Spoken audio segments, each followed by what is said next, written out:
campo inducido en una o más espiras. Sí, recordemos que es una espira, es un circulito que está hecho de un hilo conductor que puede ser de cobre. ¿Sí? Si yo tengo muchas unidas, muchas espiras, lo que tengo, por ejemplo, es una bobina. ¿Sí? En las espiras, cuando le hacemos circular una intensidad, ¿sí?, que circula la corriente eléctrica, el campo magnético que se genera tanto en el interior como en el exterior. Nosotros lo vamos a calcular en el centro. Nosotros la vamos a calcular en el centro, como dijimos recién, así que aparecen dos fórmulas, ¿sí? Porque como les dije recién, podría tener una o varias espiras. Como les dije, puede ser una espira o varias espiras, ¿sí?, una al ladito de la otra, que me forman una bobina. En este caso vamos a empezar con una sola espira, es decir, una sola vuelta, calculando el campo donde en el centro, ¿sí? Imagínense que por acá circula una intensidad de corriente que me genera un campo. Entonces, la primera fórmula con la que nos vamos a encontrar es para una sola espira. Tenemos B, que es campo magnético, que como sabemos siempre lo vamos a medir en teslas, ¿sí? 2pi. 2pi, eso viene por el hecho de que es una espira, es una circunferencia, ¿sí? Por lo tanto, vamos a usar las fórmulas que corresponden a la circunferencia y pi es una de ellas. La utilizamos para calcular tanto el diámetro como el radio, ¿sí? Posteriormente tenemos acá, ¿sí?, que es nuestra constante, que ya habíamos dicho que era 1 por 10 a la menos 7 teslas por metro sobre amper. La I, que es la intensidad de corriente, que ya sabemos que se mide en amperes, ¿sí? Eso ya lo habíamos aclarado. Y por último, R. Esta R es el radio de la espira, ¿sí? Ustedes recuerdan que el diámetro era el corte que hacíamos, vamos, yo voy a usar el fibrón, era el corte que hacíamos en diagonal, ¿sí?, de una circunferencia. Y el radio es la mitad, es decir, la distancia de uno de los lados hasta el centro de la circunferencia. En el caso de tener una sola espira, vamos a utilizar esta fórmula. Pero, ¿qué pasa si yo tengo más espiras? Como en este caso que tengo dos, una verde flúor y una naranja flúor. Bien, a la fórmula que ya vimos recién se le agrega al final una N. Esta N me representa la cantidad de vueltas de alambre, ¿sí?, porque puede ser todo alambre unido, o le puedo decir la cantidad de vueltas o cantidad de espiras, ¿sí? En este caso, para una sola espira voy a utilizar la fórmula de arriba y para varias espiras voy a utilizar la fórmula de abajo. Bien, entonces, ahora vamos a hacer un ejemplo. Una bobina de 1000 vueltas de 10 centímetros de radio se conecta a una fuente que provee una corriente de 10 amperes. Calculen el campo magnético para una sola espira y luego para toda la bobina. Bien, lo primero es sacar los datos. ¿Qué me dice N? La cantidad de vueltas. La cantidad de vueltas son la cantidad de espiras que yo tengo, que son 1000 en este caso. No tiene unidad, así que lo dejamos así. Sabemos que el radio, ¿sí?, de esta espira es de 10 centímetros. Ya lo veo en centímetros y ya me doy cuenta que esto lo tengo que pasar a metros. ¿Por qué? Porque sé que voy a tener que aplicar la constante y la constante, ¿se acuerdan que era 1 por 10 a la menos 7 tesla por metro sobre amperes? Y si yo tengo centímetros, no los puedo cancelar con los metros, ¿sí?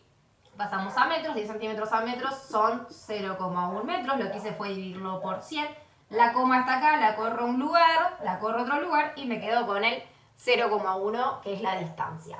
Sabemos que la intensidad de corriente es de 2 amperes. Primero me pide para una sola espira, o sea que voy a aplicar la fórmula que dice que B es igual a 2pi por K por I sobre R.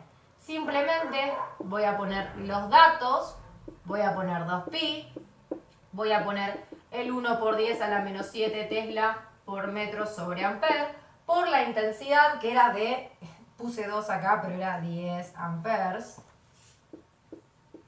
dividido la distancia que estaba en centímetros y pasamos a metros, que era 0,1 metros. Esto me va a dar lo que sería la intensidad del campo magnético para una sola espira. Así que calculadora en mano, respetando los paréntesis, ¿sí? Empiezo por el paréntesis, pongo 2. ¿Cómo escribo pi? ¿Sí? Acá tengo la letra, la tecla Shift. Y si me fijo, arriba donde dice exp está el pi. Entonces, para poder habilitar esa función de la calculadora, yo tengo que apretar Shift y aprieto exp y me aparece el símbolo de pi. Si no, voy a usar 3,14, que es lo que vale pi, y después me va a quedar un poquito de diferencia en los resultados de las décimas, pero no hay ningún problema. El que no tiene calculadora científica puede usar el 3,14.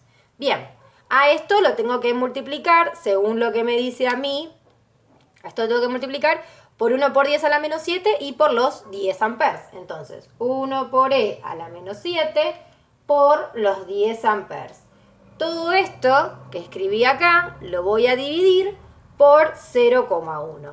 Y esto me quedó 6,28 por 10 a la menos 5, ¿sí?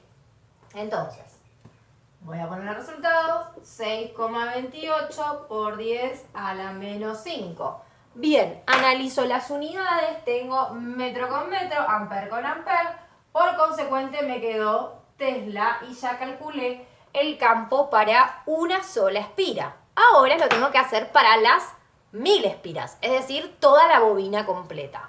Bien, escribo la fórmula, que lo único que variaba, si ustedes se acuerdan, ¿sí? Era que le agregábamos, la estoy queriendo ya con los datos, ¿sí? Que le agregábamos a toda esta multiplicación una n acá, que era la cantidad de vueltas. Y si yo sé que todo esto es lo mismo que está abajo, o sea, todo esto me dio como resultado lo que yo calculé recién, entonces simplemente al resultado que obtuve lo voy a multiplicar por n, que n eran las 1000 vueltas. Así que directamente voy a poner que B es igual a los 6,28 por 10 a la menos 5 Tesla por la cantidad de vueltas que yo tenía, que era 1000 vueltas. O sea que el resultado que ya obtuve, que no lo borré de la calculadora, y les voy a poner las 1000 vueltas que tiene esta bobina, ¿sí? Y ahí me da 0,0628. 0,0628, lo puedo redondear a 3 si quiero acá, depende de la cantidad de decimales que esté usando.